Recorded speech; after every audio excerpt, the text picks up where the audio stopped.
A group of men from the Thornhill Shul just returned from an amazing, impactful, inspiring, hilarious, and enjoyable trip to the Holy Land.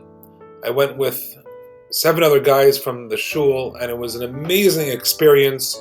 We learned every morning in Esha Torah opposite the Western Wall, had classes, studied with some of the yeshiva boys, and in the afternoon we went on our own private excursions. Didn't go so far, went to the most fascinating places.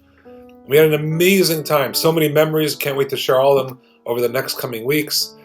But one thing that we did that I want to share with you in the video, it's something that we actually did on our first men's Thornhill Shul trip, or actually say second one that we did in 2019, We went to Nofei Prat. Nofei Prat is a beautiful, stunning, small yishuv, little, almost like a village, very close to Jerusalem, 20 minutes outside of Jerusalem, on a beautiful hilltop. And we were greeted by some warm, wonderful hosts. She's actually a cousin of Rabbi Elisha Mandel in our shul.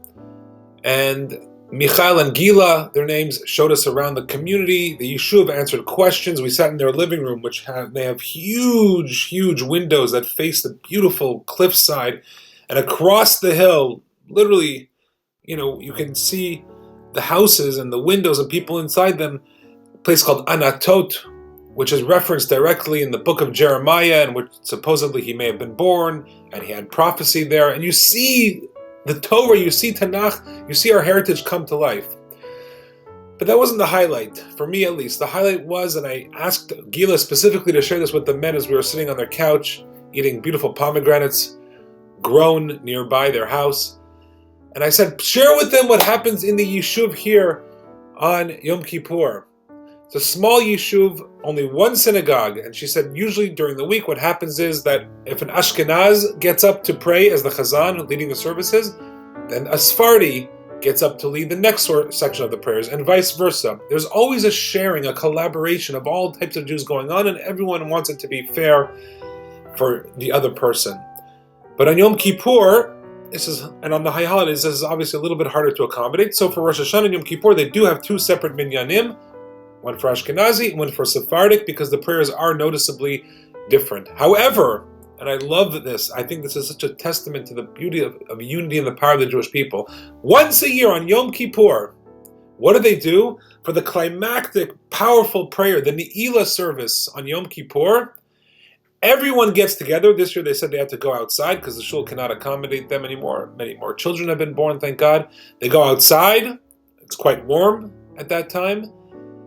And what do? How do they solve this dilemma of, well, you have Ashkenazim, and the Ne'ilah service is very powerful, it's emotional, and you want everyone to be able to gain the most out of it. You have Sephardic and Ashkenazic, and it would be unfair to choose one. Maybe every year they alternate, maybe.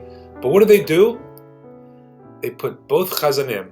They put an Ashkenazi Chazan and a Sephardic Chazan. They stand next to each other at the pulpit, and both of them, somehow, I don't know how it works, I would love to see it, both of them take turns, or both of them co-lead the Ne'ilah service, and they print out special booklets with the Sephardic editions for the Ashkenazic Jews there, and vice versa, the Ashkenazic editions for the Sephardic Jews there, and they're all using the same specially printed out pamphlet for the Ne'ilah service for Yom Kippur, where both Chazanim take the pulpit.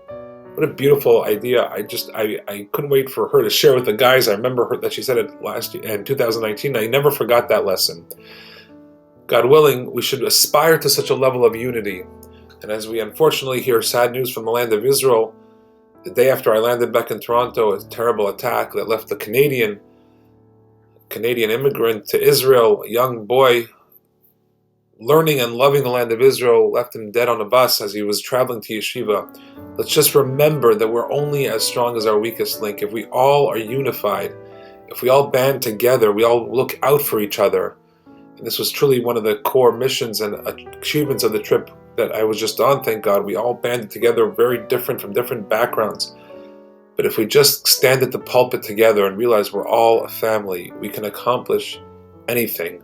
We can reach the highest of heights, and we can come to God on the holiest day of the year in the climactic service at Ne'ilah, and say, as we say at the end of the Ne'ilah service, Hashem hu ha'elokim, the Almighty is the true Lord. Shabbat Shalom.